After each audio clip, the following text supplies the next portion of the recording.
Assalamualaikum warahmatullahi wabarakatuh. My name is Bagus Majid.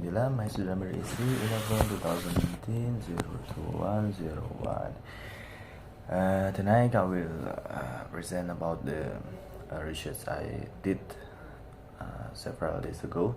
That is a contrastive analysis of English word with affix and the Indonesian equivalent in SpongeBob episode Plankton, dubbed Indonesia. The background of study: language serves as vital link in social interaction, enabling effective communication and information exchange among individuals. It plays a crucial role in various aspects of our daily activities. And in Indonesia, English is the first foreign language to be learned practiced at school. Not only to learn, English also recommended to be mastered. Words are an important part of linguistic and a grammar component. The study of the internal structure of word and the rules for the information of word is morphology. What is morphology? Morphology contains a morpheme. The morpheme is a minimal linguistic sign in all languages, and many languages have prefix and suffixes. So morphology is studied about the morphemes. The morpheme is the minimal linguistic sign in all languages, and many languages have prefixes and suffixes, but each language may differ the way it's used and name their morpheme. We can make a new word by adding a morpheme to some words. Morpheme can be added at the beginning, before the word, or the end, after the word of the base word. When words are added with affixation, the words can change its meaning. When talking about morphology, of course, the students also learn about the parts of word structure started by Lewis and Stockwell in 2010. And next is what is affixes? Affixes are categorized as bound morpheme because they cannot stand alone and must be attached to the root or base word. Affixes contain a prefix and suffix.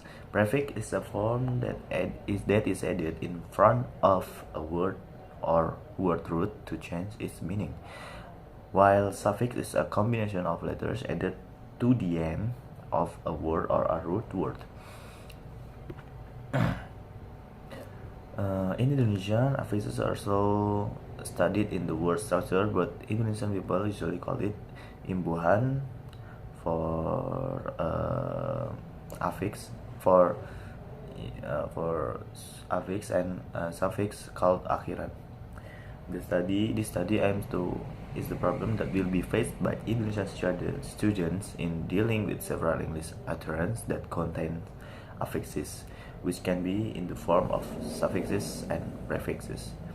The researchers reason to focus on affix because especially English and Indonesian, because many students get in problem when they learn affixes. Word added by affix can change its meaning and its word class. And the research problem. This study is focused on the similarities, differences, and any precision that will occur. Contrastive analysis study between English word with affix and the Indonesian equivalent in SpongeBob episode Plankton, dubbed Indonesian. The problems contains the similarities between English word with affix in the SpongeBob and the different, and also contains the prediction on learning problem that will occur based on the difference between Indonesian word with affix and the Indonesian equivalent in SpongeBob episode Plankton. The research purposes. This research purpose to find out the similarities between English word with affix and the Indonesian equivalents, and to find out the difference between the English word and with affix and the Indonesian equivalents, and to predict the learning or translating problem based on the differences between contrastive analysis study between English word with affix and Indonesian equivalents in SpongeBob episode Plankton. The result of the study.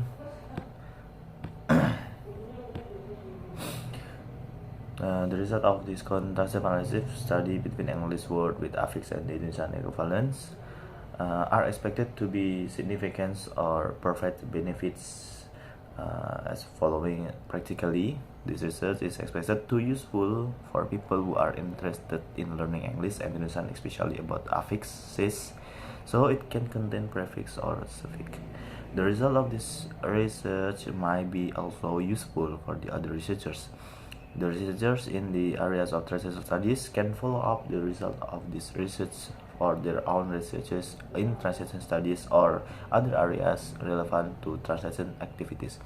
Readers in general may also get benefits from the result of this research. They can observe the equivalence more easily, and the result may better their comprehension on the studies, on the subtitles, or the other similar researches on particular movies. The result of the research also probably helpful for translation practitioners. They may learn from the process as well as the result of this thesis on movie subtitle translation to get more understanding and knowledge about translation practices. That's all that I can tell you in this presentation. Thank you so much and goodbye.